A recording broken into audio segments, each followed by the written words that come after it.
Hey everyone, and welcome to what is a special edition of Cannabis Capitol's Pot Politics. I'm your host, Chris Egger, and I'm here on the floor of G4 Live in Las Vegas with Dale Skye Jones, a leader in the cannabis culture in the industry and also the steward of Oaksterdam University. And I would like to say welcome, Dale. Thank you so much, Chris. It's a pleasure to be here. I appreciate you for coming on. Now, do me a favor and just give us an overview of Oaksterdam and the role you play in California's regulatory compliant and best practice driven industry that's evolving. Oaksterdam University's roots really go 25 years back. Our founders were the first to go all the way to the Supreme Court to fight for the right for medical necessity patients. And we failed. And so we started educating to make everyone understand how we got here and how to get out of it. And in the process, we realized this is an opportunity not just to end the war on drugs. This was never about legalizing weed. This was about legalizing people. And the cost to our economy, our precious resources that we waste in the prison industrial complex, and that we have an opportunity to put money towards schools instead of prisons, and also jobs. And so the whole concept of the social justice imperative that we had also became a quality of life imperative. Well, as we decriminalize, now what? You still need to pay your mortgage. You still need to take care of your children. This is the American dream, right? To be able to start a small business, do well, sell out, buy out, merger, whatever it is you want to do, but not be a second-class citizen in the meantime. So we started doing more classes and courses around the business of cannabis, how to start your own business. And it's evolved over the years. We've now gone online, so you don't have to come to Oakland. We're based in your living room.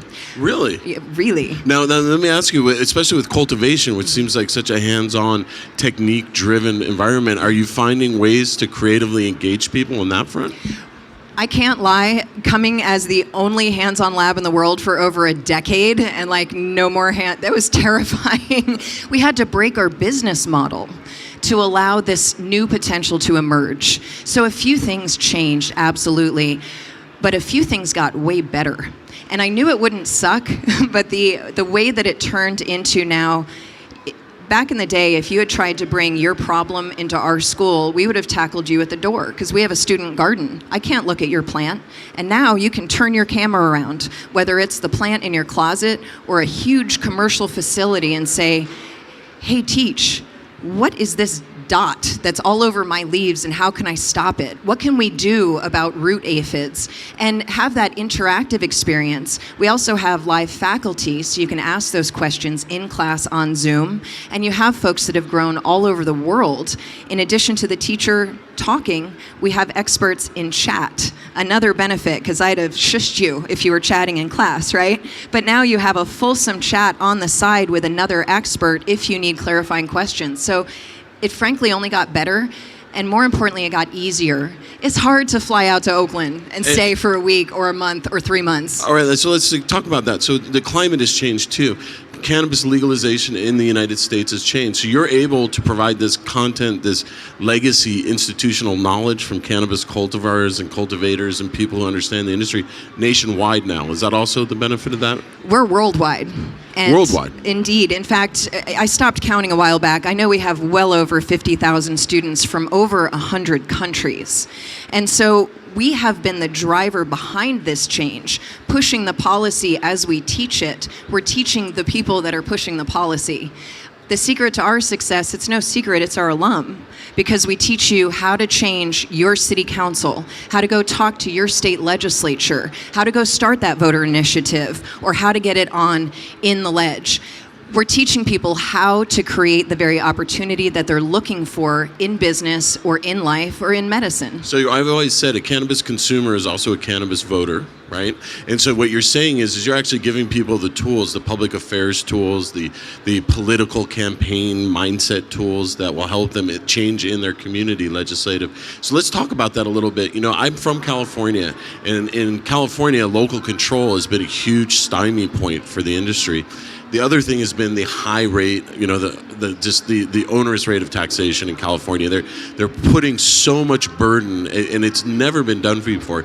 Can you give me a couple of thoughts on what you see as, because I talk about this show being about common ground, and I know everyone in the industry kind of silos themselves into different verticals, and they have to compete in a competitive market.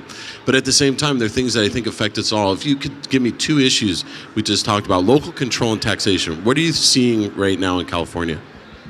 Local control was a tool to get the state law passed. That as long as you can NIMBY this, not in your backyard, it's okay if the rest of the state wants to do it. And so local control, I do believe, was necessary in the moment. And now we need to establish ways for safe access regardless of where you live. We can't have holdouts around safe access. I really want to talk about taxes, though.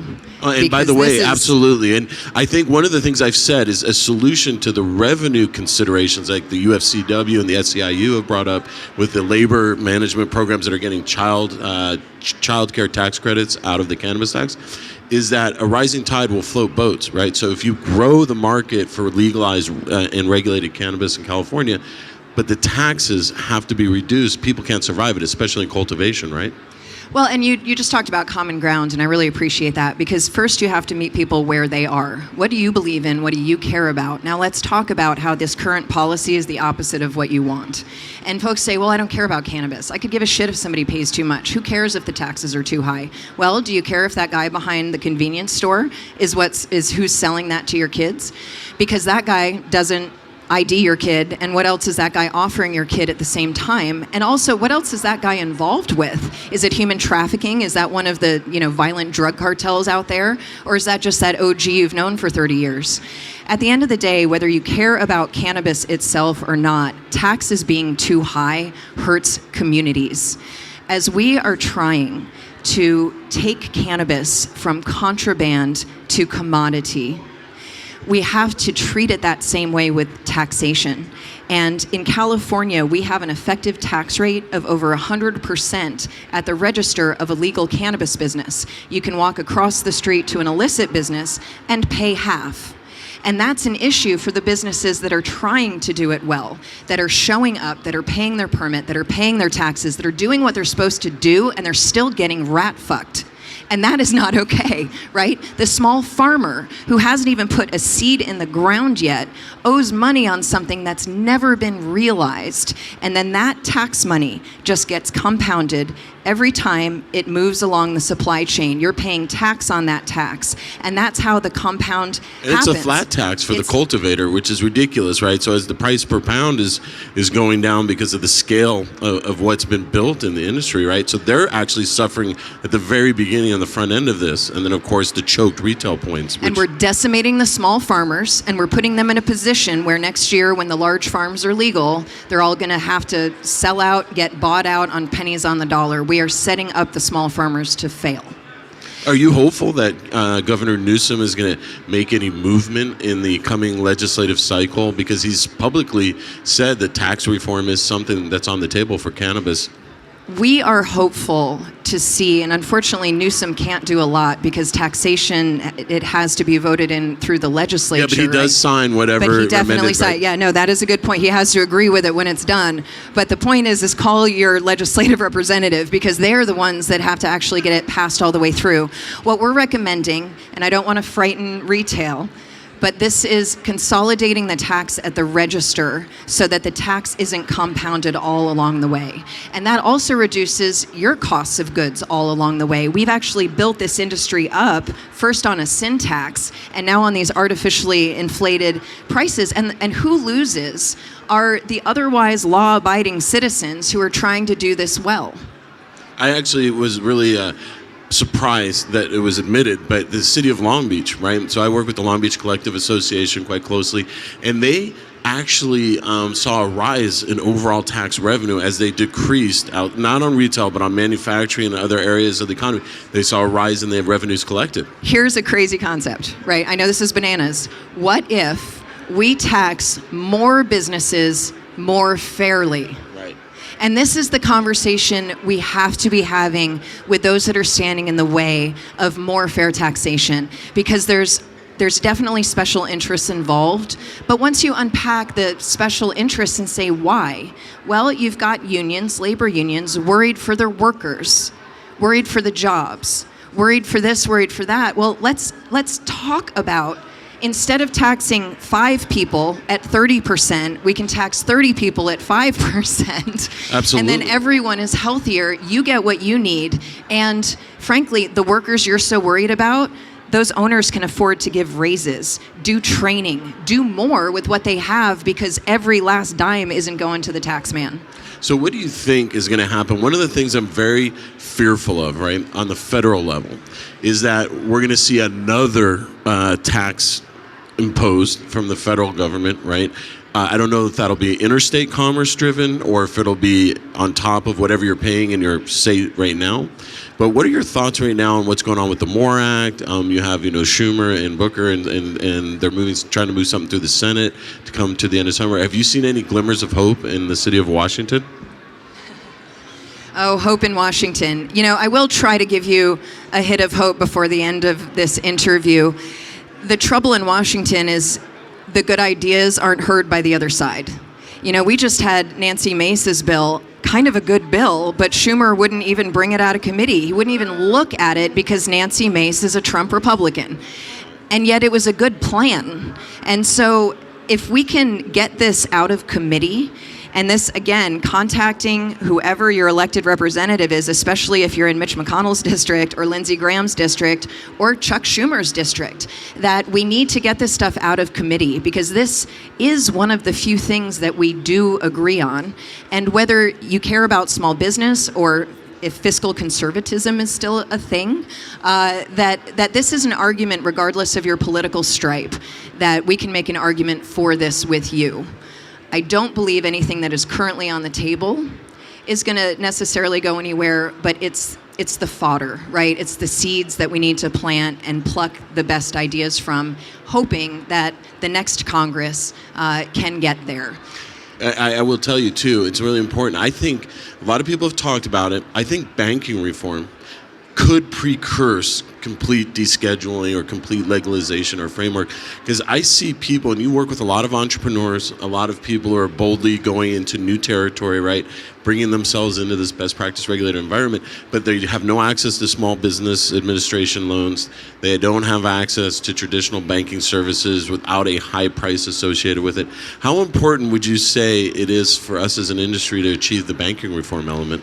I realize this is a good versus great argument, and there is a genuine fear that if we just do a little bit, that'll be enough, and then the rest doesn't get done. I would argue, no matter what your special interest is, that safe banking will help you. And especially if you're pro-social equity, if you want to make sure, these communities are already underbanked. It's already, forget cannabis, it's hard to get a bank account. Now add cannabis and you're screwed. You're never going to find one.